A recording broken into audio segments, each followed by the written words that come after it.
Good evening everyone, আমি রাজীব। তোমাদের সকলকে আরও একবার স্বাগত এডুকেশন অফ রাজীব ইউটিউব চ্যানেলে। আজকের ক্লাসে আমি দ্য ভিক্টোরিয়ান এজ, যা 1837 থেকে 1901 পর্যন্ত রয়েছে, তা পুরোপুরি কভার করার চেষ্টা করব।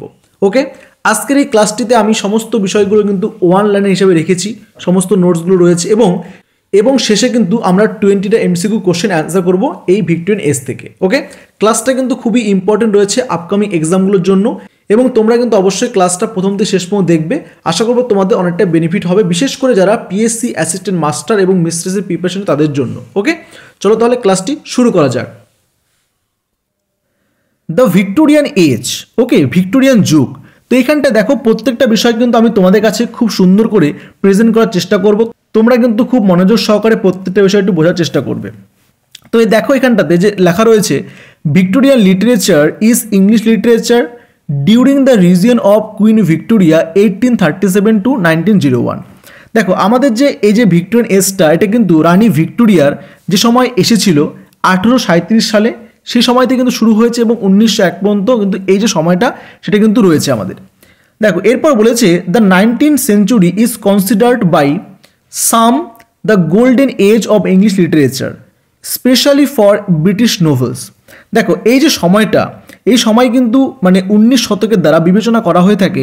এই যে এজটা, সেটা কিন্তু যে গোল্ডেন এজ, এটা কিন্তু বলা হয়ে থাকে ইংলিশ লিটারেচারের, স্পেশালি ফর ব্রিটিশ নোভেলস, যে ব্রিটিশ যে সমস্ত উপন্যাসগুলো রয়েছে তার জন্য কিন্তু বলা হয়ে থাকে যে golden age of English literature, এই এজটাকে। ওকে, এরপর দেখো বলেছে in the Victorian era the novels became the leading literary genre in English. দেখো, আমাদের কিন্তু জানি যে প্রত্যেকটা এজেই কিন্তু একটা সাহিত্যের রূপ থাকে। তাহলে দেখো, এই যে এজটা আছে, এখান থেকে কিন্তু প্রচুর কোশ্চেন কিন্তু হবে, আমরা পরবর্তীতে কোশ্চেন আনসার করে দেখব। তোমরা এখন ভালো করে মনে রাখো যে এই যে এজটা আছে ভিক্টোরিয়ান এজ, এই যে লিডিং যে একটা ডোমিনেট একটা জানরা রয়েছে আমাদের, সেটা কিন্তু রয়েছে আমাদের নোভেলস রয়েছে। তোমরা কোশ্চেন লক্ষ্য করতে পারবে, পরবর্তী দেখবে কোশ্চেন কিন্তু রয়েছে।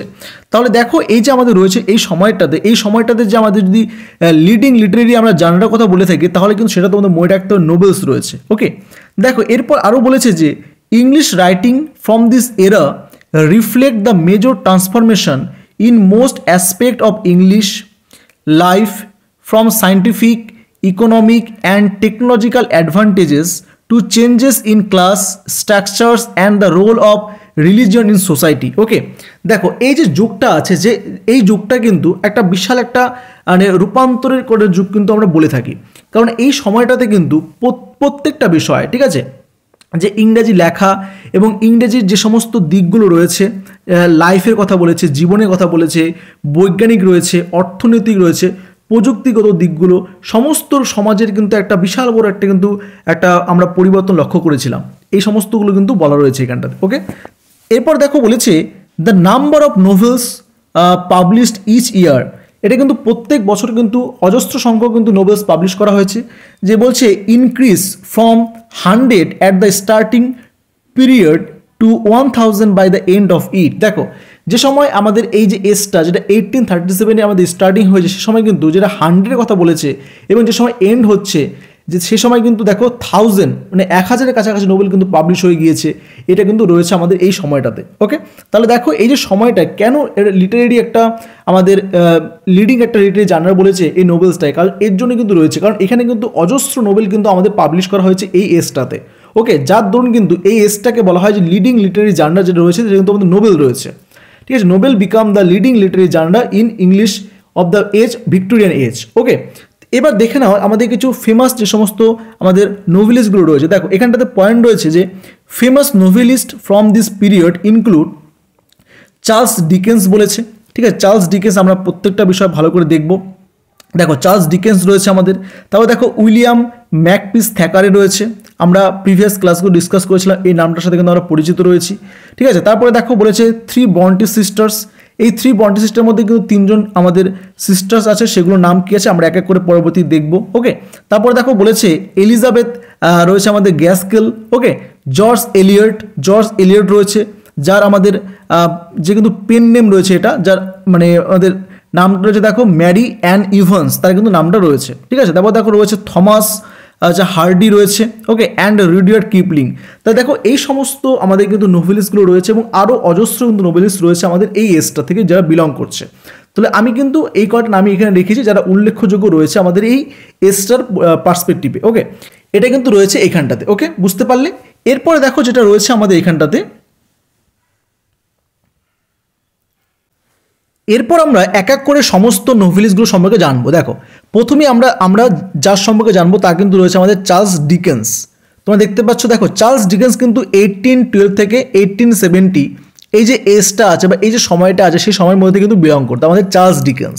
তো এইখানটা দেখো যে পয়েন্টগুলো বলা রয়েছে আমাদের এখানটা চার্লস ডিকেন্স সম্পর্কে, যে বলেছে Charles Dickens is the most famous Victorian novelist. দেখো আমাদের জানতে হবে, আমাদের মনে রাখতে হবে চার্লস ডিকেন্স কিন্তু সবচেয়ে বিখ্যাত আমাদের ঔপনিবেশিক ছিল এই ভিক্টোরিয়ান এজের।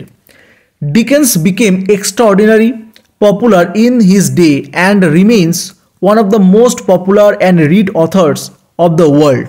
দেখো ডিকেন্স তার সময়ে একজন অসাধারণ জনপ্রিয় হয়ে উঠেছিল এবং সবচেয়ে বেশি এবং সবচেয়ে যার মধ্যে পাঠিত লেখকদের মধ্যে কিন্তু একজন, যে বিশ্বের মধ্যে খুব অল্প সময়ে তার একটা নাম সে তৈরি করে ফেলেছিল। দেখো এখানটায় বলেছে Dickens began his literary career with Sketches by Boch, 1836, which collected short stories published in various newspapers and other periodicals. দেখো আমাদের যে রয়েছে আমাদের চার্লস ডিকেন্স, সে কিন্তু এই যে আমাদের এখানে নামটা দেখতে পাচ্ছ তোমার লেখা রয়েছে, দেখো হাইলাইট করে যে স্কেচেস বাই বোচ, যেটা কিন্তু 1836-এ পাবলিশ হয়েছিল। তোমাদের ভালো করে মনে রাখতে হবে এই যে নোবেলটা রয়েছে সে কিন্তু এর দ্বারাই কিন্তু সে প্রথম তার লিটারেরি ক্যারিয়ার কিন্তু স্টার্ট করেছিল, যা কিন্তু বিভিন্ন ছোট ছোট গল্প সংগ্রহ রয়েছে, সংবাদপত্র ও অন্যান্য সব জায়গায় কিন্তু সেটা কিন্তু পাবলিশ হয়েছিল, ওকে। তারপর দেখো বলেছে his first novels the Pickwick papers 1836 to 1837। দেখো তার যে ফার্স্ট নোবেল রয়েছে, প্রথম যে উপন্যাস যে বলেছে পিকউইক পেপার্স, যেটা কিন্তু 1836 থেকে 1837-এর মধ্যে কিন্তু লেখা রয়েছে এবং সেই সময়টা কখন লিখেছে দেখো, রিটেন হোয়েন হি ওয়াজ 25।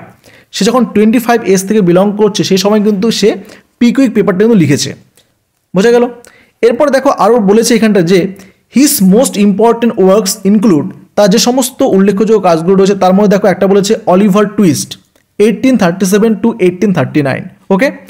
তারপর দেখো আমাদের আরও বলেছে যে Nicholas Nickleby 1838 to 1839, a Christmas Carol 1843, Dombey and Son 1846 to 1848, David Copperfield 1849 to 1850, Bleak House 1852 to 1853, Little Dorrit 1855 to 1857, a Tale of Two Cities 1859 and the Great Expectation 1860। তাহলে দেখো এই সমস্ত তার কিন্তু উল্লেখযোগ্য কাজগুলো রয়েছে। আমাদের মূলত সমস্ত বিষয়গুলো কিন্তু আমাদের জানতে হবে যে কোন সময়ে কোন রাইটার বিলং করছে এবং তার কোন নোবেলগুলো রয়েছে, কারণ এখান থেকে কিন্তু অজস্র কোশ্চেন কিন্তু তোমাদের এক্সামে হতে পারে। তাই কিন্তু আমি এখানে এই যে আমাদের চার্লস ডিকেন্সের যে সমস্ত ওয়ার্কসগুলো রয়েছে যেগুলো পপুলার বেসিক্যালি সেগুলো কিন্তু রেখেছি, তোমাদের তো সুবিধা হয়। এখান থেকে তোমাদের কিন্তু প্রত্যেকটা বিষয় দেখতে হবে, তোমরা পারলে একটা স্ক্রিনশট নিয়ে নাও, এখান থেকে স্ক্রিনশট নিয়ে কিন্তু তোমাদের প্রত্যেকটা বিষয় মনে রাখতে হবে, ওকে। তাহলে এইভাবে কিন্তু তোমাদের কাছে আমি প্রত্যেকটা বিষয় ডিসকাস করছি, আশা করব তোমাদের ক্লাসটা অনেকটাই সাহায্য হবে। তোমরা কিন্তু অবশ্যই ক্লাসটা তোমাদের ফ্রেন্ডসদের মধ্যে শেয়ার করে দেবে, ওকে। চলো নেক্সট দেখি আমরা কে রয়েছে। এরপরে দেখো নেক্সট আমাদের 2 নাম্বার যেটা রয়েছে, দেখো আমাদের আরেকটা নোবেলিস্ট রয়েছে আমাদের উইলিয়াম ম্যাকপিস থ্যাকারে। দেখো এ কিন্তু 1811 থেকে 63 এই যে সময়টা আছে এই সময়ের মধ্যে কিন্তু সে আমাদের বিলং করছে, এই আমাদের রাইটারটা যে উইলিয়াম ম্যাকপিস থ্যাকারে, ওকে। তো এইখানটা দেখো আমাদের কিন্তু এখন উইলিয়াম ম্যাকপিস থ্যাকার সম্বন্ধে জানতে হবে। তো এইখানটা দেখো যে বলেছে William Makepeace Thackeray was Dickens's great revival in the first half of Queen Victorian's region. দেখো আমাদের কিন্তু উইলিয়াম ম্যাকপিস থ্যাকারে ডিকেন্সের একজন মহান প্রতিদ্বন্দ্বী ছিল রানী ভিক্টোরিয়ানের প্রথমার্ধে, ঠিক আছে। রানী ভিক্টোরিয়ান যে সময় এসেছিল 1837 সে সময় কিন্তু উইলিয়াম ডিকেন্সের পাশাপাশি আমাদের কিন্তু তার যেটা প্রতিনিধিত্ব বা তার সমসাময়িক বলতে পারি একজন লেখক কিন্তু রয়েছে আমাদের উইলিয়াম ম্যাকপিস থ্যাকারে, ঠিক আছে। দেখো বলেছে he also tended to depict a more middle class society than Dickens did, he is best known for his novels. দেখো এখানটা যে বিষয়টা বলা রয়েছে আমাদের যে তিনি একটা মানে ডিকেন্সের যে মধ্যবিত্ত সমাজ তিনি সর্বাধিক পরিচিত। তার যে নোবেলটা রয়েছে, এখানে নোবেলটার নাম দেখতে পাচ্ছ তোমরা, হাইলাইট করে রয়েছে আমাদের। দেখো তার যে নোবেলটা রয়েছে, the lack of Barry Lyndon 1844। দেখো তার যে প্রথম নোবেলটা রয়েছে উইলিয়াম ম্যাকপিস থ্যাকারের। তোমাদের কিন্তু কোশ্চেন হতে পারে যে উইলিয়াম ম্যাকপিস থ্যাকারের ফার্স্ট নোবেল কোনটা, তো তোমাদের মনে রাখতে হবে the luck of Barry Lyndon 1844। Okay, and Vanity Fair 1847 to 1848। দেখো ভ্যানিটি ফেয়ার সম্পর্কে কিন্তু আমরা প্রিভিয়াস ক্লাসে ডিসকাস করেছি, আশা করি তোমরা ক্লাসটা দেখেছো। তাহলে এই যে ভ্যানিটি ফেয়ার কিন্তু লেখক রয়েছে আমাদের উইলিয়াম ম্যাকপিস থ্যাকারে। তাহলে এই যে দুটো নোবেল রয়েছে এখানে, তার কিন্তু খুবই পপুলার এবং তোমাদের কিন্তু প্রত্যেকটা বিষয় ভালো করে দেখতে হবে। ওকে, তারপর দেখো আরও বলেছে এখানটাতে যে which are examples of a popular from in Victorian literature a historical novel in which recent history in depicted. দেখো এই যে সময়টা এবং যেটা বলা হয়ে থাকে তার যে নোবেলগুলো রয়েছে ভ্যানিটি ফেয়ার, এটা কিন্তু 1847 থেকে 1840 এই সময়ের মধ্যে লেখা রয়েছে এবং একটি জনপ্রিয় একটা ফর্মের উদাহরণ রয়েছে ভিক্টোরিয়ান সাহিত্যের। এটা কিন্তু একটা ঐতিহাসিক উপন্যাস যেখানে সাম্প্রতিক যে সমস্ত বিষয়গুলো রয়েছে সেগুলো কিন্তু চিত্রায়িত করা হয়েছে আমাদের এই নোবেলটার মধ্যেখানে ভ্যানিটি ফেয়ার। তাই কিন্তু উইলিয়াম ম্যাকপিস থ্যাকারের ভ্যানিটি ফেয়ার নোবেলটা কিন্তু খুবই ইম্পর্টেন্ট হয়ে রয়েছে এখনও পর্যন্ত, উল্লেখযোগ্য তার রয়েছে লেখাগুলোর মধ্যে একটি উইলিয়াম ম্যাকপিস থ্যাকারের লেখা ভ্যানিটি ফেয়ার। ক্লিয়ার? এরপর দেখো 3 নম্বর যে রয়েছে আমাদের এখানটা তোমরা দেখতে পাচ্ছ লেখা রয়েছে, দেখো 3 নম্বর বলেছে দ্য বন্টে। বন্টে বেসিক্যালি আমাদের মনে রাখতে হবে, বন্টে কিন্তু এখানে তিনজন নাম জানতে পারবো। দেখো প্রথমে তোমরা দেখতে পাচ্ছ, দেখো শার্লট 1816 থেকে 1855 এই সময়ের মধ্যে বিলং করছে আমাদের শার্লট বন্টে। তারপর দেখো ইমিলি বন্টে 1818 থেকে 48। ওকে, এবং আরেকজন রয়েছে আমাদের অ্যানি বন্টে 1820 থেকে 49। ওকে, দেখো বলেছে were the daughters of an Irish clergyman Patrick Bronte. দেখো প্যাট্রিক বন্টের কিন্তু আমাদের মেয়ে রয়েছে এই তিনজন, Charlotte, Emily and Anne Bronte. তাহলে বোঝা গেল। এবং দেখো এখানটাতে প্রত্যেকটা বিষয় তোমাদের জানতে হবে। এখন আমরা কিন্তু এখন এই যে বন্টে 3 বন্টে সিস্টার্স রয়েছে তাদের সম্পর্কে একটু এক এক করে দেখবো। এখন দেখো তো এখানে দেখো নাম্বার 1 আমরা যদি দেখি যে আমাদের শার্লট রয়েছে আমাদের, দেখো বলেছে শার্লটস গ্রেটেস্ট নোভেল। দেখো এখানটা রয়েছে আমাদের যে জেন আয়ার কিন্তু 1847 কিন্তু পাবলিশ হয়েছে, is a major Victorian Nobel with Gothic themes. দেখো এই যে রয়েছে আমাদের শার্লটের সবচেয়ে একটা জনপ্রিয় উপন্যাস জেন আয়ার 1847, এটা কিন্তু একটা প্রধান গথিক থিমের একটা উদাহরণ বা উপন্যাস রয়েছে ভিক্টোরিয়ান এজের। ওকে, তারপর দেখো আরেকটা বলেছে এখানে আমাদের নাম্বার 2 যেটা রয়েছে, দেখো এখানে রয়েছে যে Wuthering Heights 1847, Emily's only work is an example of Gothic romanticism from a women's point of view. দেখো আমাদের মনে রাখতে হবে যে এমিলি ব্রন্টে কিন্তু যেটা আমাদের অ্যান এক্সাম্পল একটা নোবেল রয়েছে, এটা কিন্তু উদারিং হাইটস, খুব ইম্পর্টেন্ট, মাস্ট ইম্পর্টেন্ট। তোমাদের কিন্তু প্রচুর কোশ্চেন কিন্তু এক্সাম থেকে হবে এখান থেকে যে উদারিং হাইটসটা কার লেখা, তোমাদের মনে রাখতে হবে ইমিলি ব্রন্টের, যেটা কিন্তু একটা ওমেন পয়েন্ট অফ ভিউ থেকে একটা কিন্তু গথিক আমাদের নোবেল রয়েছে উদারিং হাইটস, এমিলি ব্রন্টের লেখা। ফাইন। এরপর দেখো রয়েছে আমাদের অ্যানি ব্রন্টে। দেখো অ্যানি কিন্তু দুটো নোবেল আছে, যে দেখো বলেছে অ্যানিস 2 নোবেলস, এখানে তোমরা দেখতে পাচ্ছ রয়েছে দেখো অ্যাগনেস গ্রে 1847 অ্যান্ড আরেকটা রয়েছে দেখো রয়েছে আমাদের দ্য টিনেন্ট অফ উইলফেল হল 1847। ওকে, তো দেখো আমরা জানতে পারছি এখান থেকে যে অ্যানির দুটো নোবেল আছে আমাদের রয়েছে। দেখো এখানে অ্যাগনেস গ্রে যেটা 1847 পাবলিশ হয়েছে এবং আরেকটা রয়েছে দ্য টেন্যান্ট অফ ওয়াইল্ডফেল হল 1848। তাহলে এই দুটো কিন্তু আমাদের হচ্ছে অ্যানির বন্টির লেখা দুটো নোবেল। তাহলে ক্লিয়ার হলো বিষয়টা। এরপর দেখো আরও রয়েছে আমাদের এখানটাতে, দেখো নেক্সট নাম্বার 4 যেমন নামটা দেখতে পাচ্ছি, দেখো এখানে বলেছে জর্জ এলিয়ট 1890 থেকে 1880। দেখো এই সময়ের মধ্যে কিন্তু আমাদের জর্জ এলিয়ট যে আমাদের আরেকজন রয়েছে নোভেলিস্ট, সে কিন্তু বিলং করছে। দেখো এখানটা দেখো বলেছে যে ম্যারি এন ইভান্স। ঠিক আছে, দেখো তোমাদের মনে রাখতে হবে আমাদের যে জর্জ এলিয়ট রয়েছে সে কিন্তু তার যে আসল নাম, দেখো এখানে বলেছে Mary Ann Evans who wrote under the pen name of George Eliot. দেখো আমাদের কিন্তু তার নামটা রয়েছে যে ম্যারি অ্যান ইভান্স, সে কিন্তু জর্জ এলিয়ট এই ছদ্মনামে কিন্তু আমাদের লেখালেখি করে এসেছে। দেখো এখানটাতে বলেছে অ্যাডাম বেদে 1859 তার লেখা একটা উপন্যাস রয়েছে। তারপর দেখো বলেছে the Mill on the Floss 1860, Silas Marner 1861। Okay, তারপর দেখো বলেছে Middlemarch 1871, 1872 and Daniel Deronda 1876 his notable novels. দেখো এগুলো কিন্তু রয়েছে তার নোটেবলস কিছু লেখা নোভেলস। তাহলে বোঝা গেল। এছাড়া দেখো এখানে বলেছে আমাদের যে আদার্স নোভেলিস্ট এছাড়াও কিন্তু এই এজ থেকে কিন্তু আরও কিন্তু নোবেলিস্ট বিলং করছে। এক এক করে তোমরা দেখে নাও, এখানে রয়েছে আমাদের যে বলেছে অন্য যে সমস্ত উপন্যাসগুলো রয়েছে তার মধ্যে রয়েছে দেখো জর্জ মেরিদিথ 1828 থেকে 1909 পর্যন্ত রয়েছে। তারপরে দেখো বলেছে বেঞ্জামিন ডিজারেলি 1804 থেকে 1881 অ্যান্ড অ্যান্টনি ট্রোপলে বা ট্রোলোপ, ঠিক আছে, অ্যান্টনি ট্রোলোপ রয়েছে আর একজন 1850 থেকে 1882। তাই দেখো এই সমস্ত আমাদের নোবেলিস্টটা কিন্তু বিলং করছে আমাদের ভিক্টোরিয়ান এজ থেকে। প্রথমে আমরা নোবেলিস্ট সম্পর্কে জানলাম, এখন কিন্তু আমরা যেটা দেখবো সেটা হচ্ছে পোয়েট্রি সম্পর্কে। পোয়েট্রি পোয়েট যারা রয়েছে তাদেরকে সম্পর্কে দেখতে হবে আমাদের। দেখো পোয়েট্রি বা কবিতার কথা বললেই প্রথমে আমাদের যে নামটা দেখতে হয় সেটা কিন্তু রয়েছে আমাদের দেখো যে আলফ্রেড লর্ড টেনিসন, খুবই জনপ্রিয় একজন ফিগার রয়েছে। দেখো 1809 থেকে 1902 পর্যন্ত কিন্তু আমাদের বিলং করছে আমাদের এই লেখক আলফ্রেড লর্ড টেনিসন। আশা করি তোমরা কম বেশি প্রত্যেকে এই নামটার সাথে অবগত রয়েছে। দেখো বলেছে when he was 17 years old Tennyson collaborate with his elder brother Charles in poems by two brothers 1827। দেখো খুবই সুন্দর একটা কিন্তু আমাদের রয়েছে, যখন আমাদের এই লেখক আমাদের কবি 17 years ছিল সে কিন্তু তার ভাইয়ের সাথে একটা কোলাবরেট করে সহযোগিতায় সে কিন্তু তার যে ভাইয়ের নামটা এখানে দেওয়া রয়েছে চার্লস, তার সাথে কিন্তু সহযোগিতায় পোয়েমস বাই 2 ভলিউমস সেটা কিন্তু পাবলিশ হয়েছিল 1827 সালে। তাহলে এটা কিন্তু রয়েছে আমাদের এই আলফ্রেড লর্ড টেনিসনের আমাদের কিন্তু লেখা। তাহলে তোমাদের মনে রাখতে হবে একটা কোশ্চেন কিন্তু হয়ে থাকে যে লর্ড টেনিসনের আমাদের তার এল্ডার ব্রাদারের নাম কি আছে, তোমার মনে রাখতে হবে চার্লস রয়েছে এবং তার সহযোগিতায় পোয়েমস বাই টু ব্রাদার্স সেটা কিন্তু পাবলিশ হয়েছিল 1827-এ। ওকে, তারপর দেখো আরও বলেছে এখানে যে Tennyson was awarded the Chancellor's gold medal at Cambridge for one of his first pieces. বলে দেখো Timbuctoo he published his first solo collection of poems chiefly lyrical in 1830।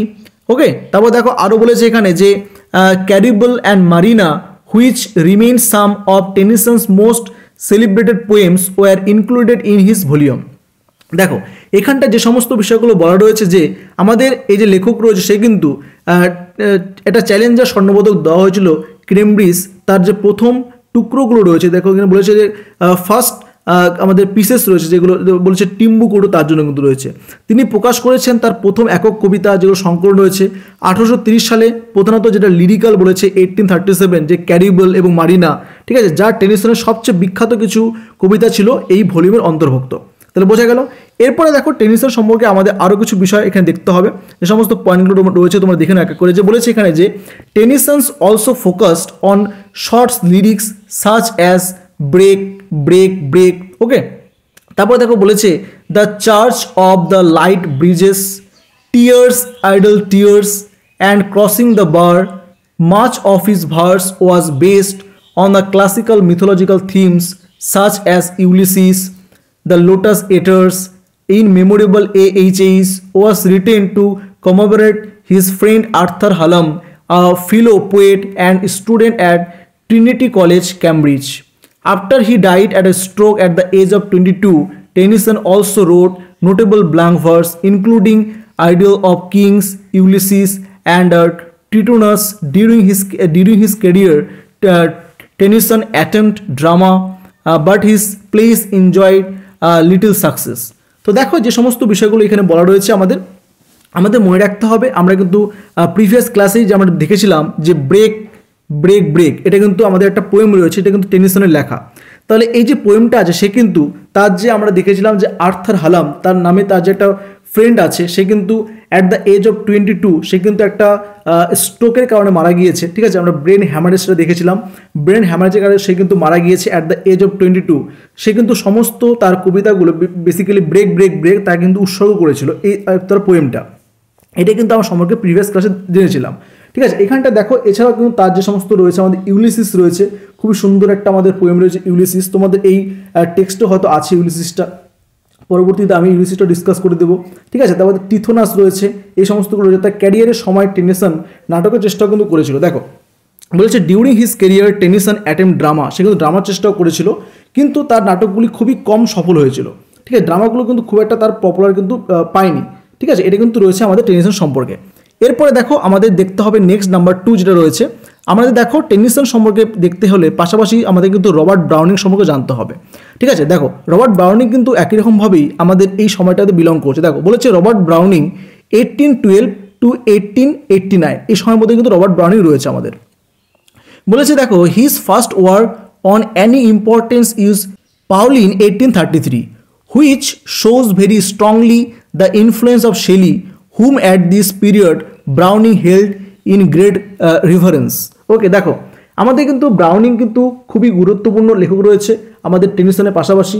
তার কিন্তু প্রথম কাজ রয়েছে পাউলিন, যেটা কিন্তু 1833 কিন্তু প্রকাশিত হয়েছে, যা খুব দৃঢ়ভাবে শেলির প্রভাব দেখায় তার পোয়েমগুলোতে। ঠিক আছে, যা এই সময় ব্রাউনিংকে কিন্তু একটা মহান জায়গায় কিন্তু পৌঁছে দিয়েছিল এই এসটার মধ্যেখানে। এবং দেখো আদার্স কিছু পোয়েটস রয়েছে যারা এই সময় থেকে বিলং করছে, তোমরা দেখে নাও এক এক করে রয়েছে। দেখো এলিজাবেথ ব্যারেন্ট ব্রাউনিং রয়েছে, 1806 থেকে 61 রয়েছে আমাদের। ম্যাথিউ আর্নেল্ড কিন্তু খুবই জনপ্রিয় একজন রাইটার রয়েছে, আমরা প্রত্যেকে অবগত আছি।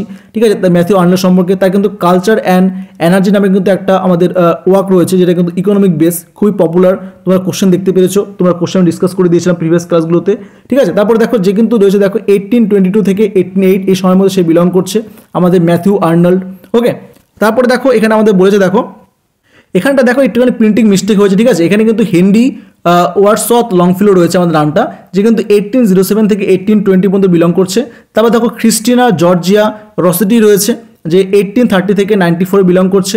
উইলিয়াম মরিস 1834 থেকে 96, এই সমস্ত রাইটার্সরাও কিন্তু আমাদের রয়েছে এই আমাদের দ্য এজ অফ ভিক্টোরিয়ান এই সময় কিন্তু বিলং করছে। বোঝা গেল? তাহলে দেখো এটা কিন্তু রয়েছে আমাদের যে সমস্ত বেসিক বিষয়গুলো আমাদের এই এজটা সম্পর্কে। দেখো এখন কিন্তু আমরা এই ভিক্টোরিয়ান এজ থেকে 20টা এমসিকিউ কোশ্চেন আনসার করবো। দেখো কোশ্চেন নাম্বার 1 আমাদের বলেছে এখানটাতে যে Victorian age started with the accession of Queen Victoria to the throne in. দেখো ভিক্টোরিয়ান যুগ শুরু হয়েছিল রানী ভিক্টোরিয়ান যখন সিংহাসনে বসেছিল তারপরের থেকে। তাহলে আমাদের এখানে সময়টা কখন রয়েছে? দেখো খুবই ইজি কোশ্চেন আছে, আশা করি তোমরা প্রত্যেকে অ্যান্সারটা করতে পারবে। তোমরা কিন্তু চটপট করে কমেন্ট করে জানাবে যে কোশ্চেনটা অ্যান্সার কোনটা হবে। অপশন বলেছে 1839, 1837, 1836 নাকি 1840। খুবই ইজি কোশ্চেন কিন্তু রয়েছে আমাদের এই কোশ্চেন নাম্বার 1টা। দেখো আমরা যদি অ্যান্সার করি আমাদের মনে রাখতে হবে অ্যান্সারটা কিন্তু হয়ে যাবে এখানে 1837। ওকে, ঠিক আছে, 1837 কিন্তু কারেক্ট অ্যান্সার রয়েছে আমাদের কোশ্চেন নাম্বার 1। তাহলে কোশ্চেন নাম্বার 1টা ক্লিয়ার হয়েছে। চলো নেক্সট কোশ্চেন আমরা দেখি। দেখো এরপর হচ্ছে আমাদের কোশ্চেন নাম্বার 2। দেখো বলেছে যে which is also known as age of hypocrisy. তাহলে দেখো নিম্নলিখিত কোনটা যে একটা হিপোক্রেসির আমাদের রয়েছে। দেখো অপশন বলেছে Victorian age, medieval age, Augustan age নাকি নান অফ দিস। দেখো আমাদের মনে রাখতে হবে যে আমাদের কিন্তু এই যে রয়েছে ভিক্টোরিয়ান এজ, যেটা 1837 থেকে 1901 পর্যন্ত এই যে টাইম পিরিয়ডটা, এই যে লংগেস্ট একটা টাইম রয়েছে যে এজটা, সেটা কিন্তু ভিক্টোরিয়ান এজ, এবং এই এজটাকেই দ্য এজ অফ হিপোক্রেসি কিন্তু বলা হয়ে থাকে। ওকে, তো এইখানটাতে তোমরা বেশ কয়টা বিষয় নোট করে রাখতে পারো, তোমরা কিন্তু অবশ্যই নোট করে রাখবে। দেখো এখানে নোট দেখো লেখা রয়েছে, দেখো আমি ছোট্ট করে কয়টা নোট লিখে দিয়েছি এখানটাতে, তোমরা দেখতে পাচ্ছ প্রত্যেকে, যে বলেছে this age is also considered as the golden age. Okay, আমরা কিন্তু যখন আমরা ডিটেলসে বিষয়টা এক্সপ্লেন করছিলাম সেখানে দেখেছিলাম যে এই যে এজটা, সেই এজটা কিন্তু গোল্ডেন এজও বলা হয়ে থাকে। ওকে, তা এবং পাশাপাশি দেখো এখানে বলেছে যে কমপ্লেক্স, তোমাদের মনে রাখতে হবে এই এজটাকে কিন্তু কমপ্লেক্স এজও কিন্তু বলা হয়ে থাকে। ঠিক আছে, এটা কিন্তু কমপ্লেক্স এজের মধ্যে চলে আসছে। তারপর দেখো বলেছে এজ অফ ম্যাটেরিয়ালিজম, এবং এই এজটাই কিন্তু এজ অফ ম্যাটেরিয়ালিজম বলা হয়ে থাকে, এবং এজ অফ পিস, এবং এই এজটাই কিন্তু এজ অফ পিসও বলা হয়ে থাকে। ওকে, তাহলে দেখো আমাদের কিন্তু এই কোশ্চেনটার মাধ্যমে আমরা কিন্তু 5টা কোশ্চেন জানতে পারছি যে আমাদের এই যে রয়েছে ভিক্টোরিয়ান এজ, যেটা 1837 থেকে 1901, এই এজটাকে প্রথমত এজ অফ হিপোক্রেসি বলা হয়ে থাকে, এজ অফ গোল্ডেন এজ বলা হয়ে থাকে ইংলিশ লিটারেচারে, কমপ্লেক্স এজ বলা হয়ে থাকে, এজ অফ ম্যাটেরিয়ালিজম বলা হয়ে থাকে, এজ অফ পিস বলা হয়ে থাকে। দেখো এই সমস্তগুলো কিন্তু আমাদের ভিক্টোরিয়ান এজটাকে বলা হয়ে থাকে। তাহলে বোঝা গেল কোশ্চেন নাম্বার 2। তোমরা কিন্তু অবশ্যই এখানে একটা স্ক্রিনশট নিয়ে রাখতে পারো, প্রত্যেকটা বিষয় ভালো করে এখানে ডিসকাস করা হয়েছে। চলো নেক্সট আমরা চলে আসি।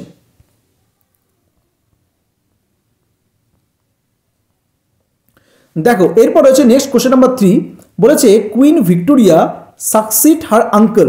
দেখো আমরা জানি যে কুইন ভিক্টোরিয়ার আঙ্কেল যখন মারা গিয়েছে তারপরে কিন্তু আমাদের ভিক্টোরিয়া কিন্তু কুইন হয়েছে। ঠিক আছে, কুইন ভিক্টোরিয়া রয়েছে আমাদের। দেখো তাহলে কে রয়েছে, দেখো আঙ্কেলের নাম কি আছে, আঙ্কেলের নাম কি আছে দেখো, বলেছে জর্জ 1, উইলিয়াম 1, উইলিয়াম 4 নাকি উইলিয়াম 3। তো এইখানটায় তো আমাদের মনে রাখতে হবে যে আমাদের কারেক্ট আনসার কিন্তু রয়েছে উইলিয়াম 4। ওকে, উইলিয়াম 4টা কিন্তু কারেক্ট আনসার রয়েছে। তোমাদের এখানে কয়েকটা বিষয় পয়েন্ট করে রাখতে পারো তোমরা, যে on William's 4th death in 1837 she, here she means Queen Victoria কথা বলা হচ্ছে। She became queen at the age of 18। ঠিক আছে, আমাদের কিন্তু অ্যাট দ্য এজ অফ 18 কিন্তু ভিক্টোরিয়া কিন্তু কুইন হয়েছিল। বোঝা গেল? তাহলে কারেক্ট আছে কিন্তু এখানটাতে আমাদের হয়ে যাচ্ছে উইলিয়াম 4। ওকে, চলো নেক্সট।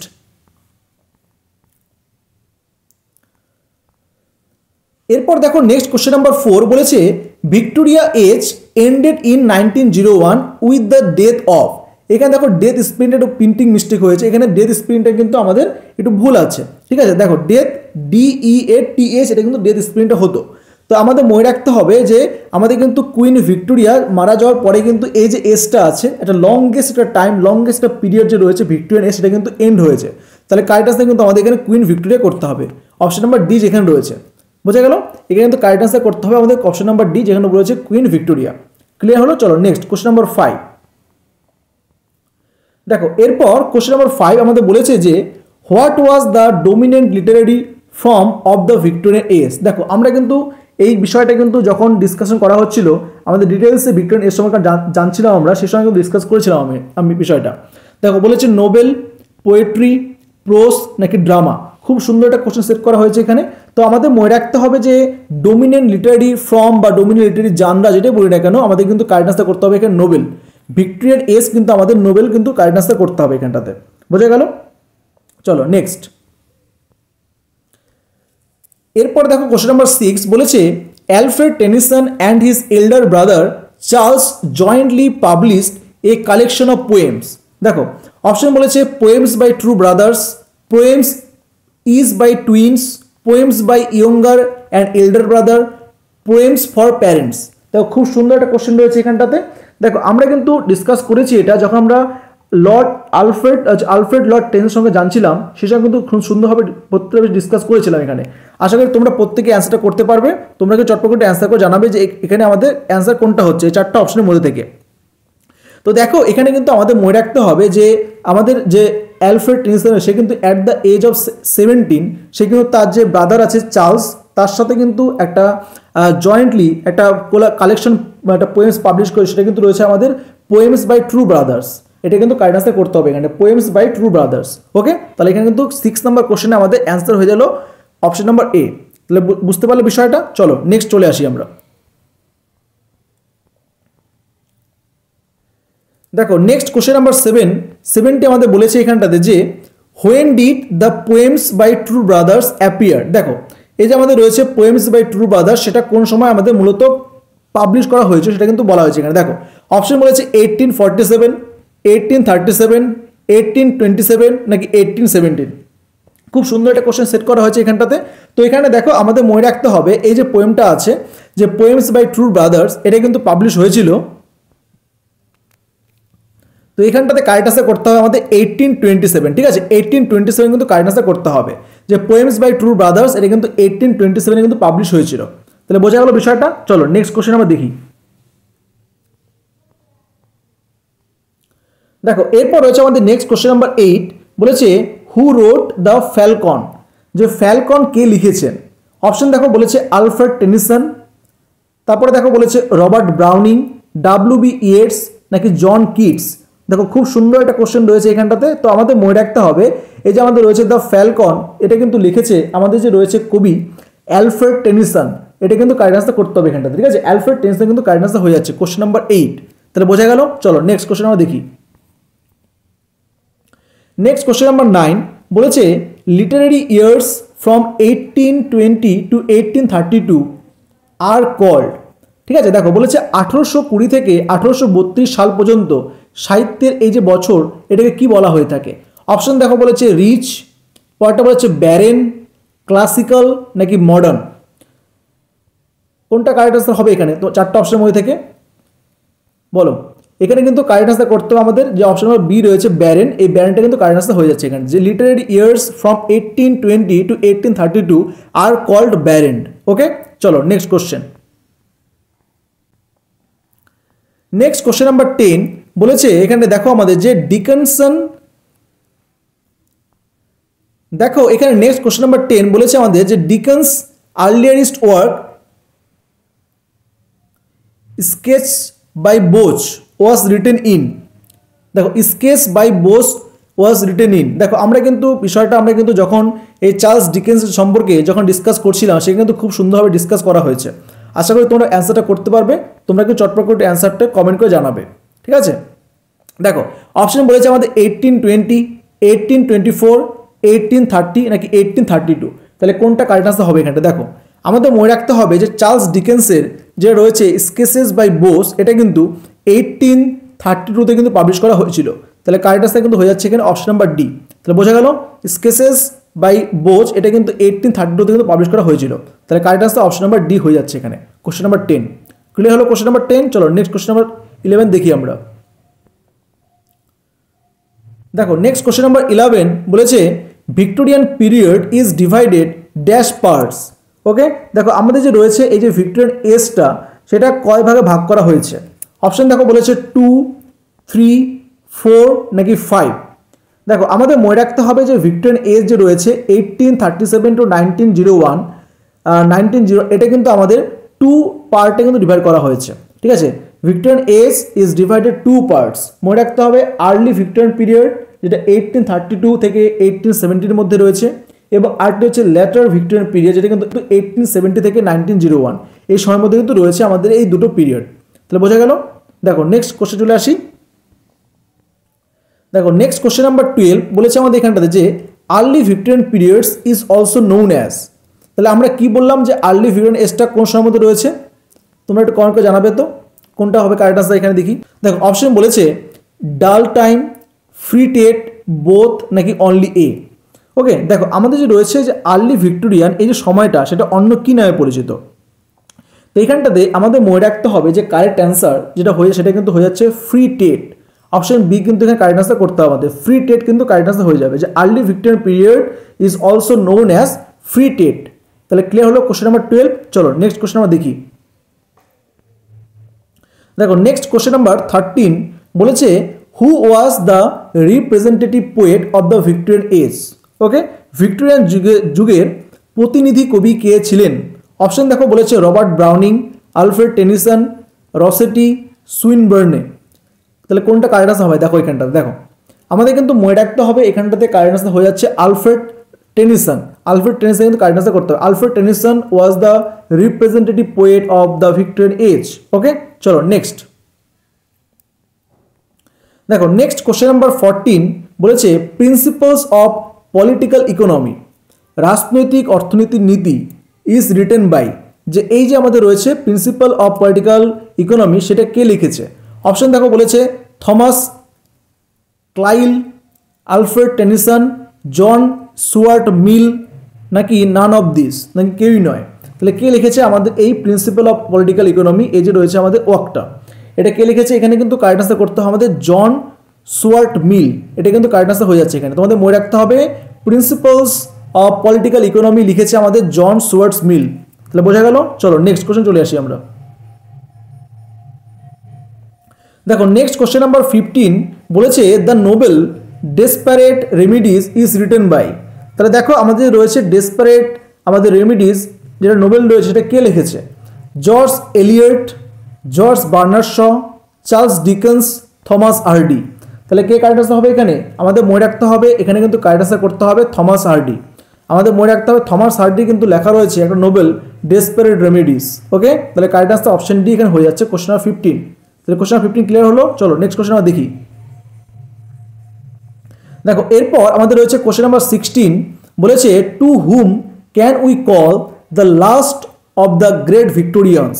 যে কাকে আমরা the last of the great Victorian বলতে পারি? অপশন দেখো বলেছে Thomas Hardy, Charles Dickens, W B. Yeats, William Wordsworth. দেখো খুব সুন্দর একটা কোশ্চেন রয়েছে এখানে। তো আমাদের এখানটাতে মনে রাখতে হবে যে থমাস হার্ডিকে কিন্তু আমরা বলতে পারি যে the last of the great Victorians. Thomas Hardy কিন্তু এখানে কারেক্ট আনসার হয়ে যাচ্ছে। তাহলে ক্লিয়ার হলো কোশ্চেন নাম্বার 16। চলো নেক্সট কোশ্চেন। দেখো নেক্সট কোশ্চেন নাম্বার 17 বলেছে who presented the expression broad church. যে এই যে এক্সপ্রেশনটা সেটা বা অভিব্যক্তিটা কে উপস্থাপন করেছে? Broad church. অপশন বলছে দেখো Thomas Hardy, Arthur Hough, W B. Yeats, William Wordsworth. এখানে কোনটা কারেক্ট অ্যান্সার হবে? দেখো এখানটাতে আমাদের মনে রাখতে হবে এই যে এক্সপ্রেশনটা ব্রড চার্চ, এই যে এক্সপ্রেশনটা সেটা কিন্তু করেছিল, আমাদের মনে রাখতে হবে এখানটাতে যে আর্থার হাফ, আর্থার হাফটা কিন্তু কারেক্ট আনসার হয়ে যাচ্ছে এখানটাতে। তাহলে কোশ্চেন নাম্বার 17 আমাদের মনে রাখতে হবে correct answer option number B, Arthur Huff. তাহলে ক্লিয়ার হলো কোশ্চেন নাম্বার 17। চলো নেক্সট কোশ্চেন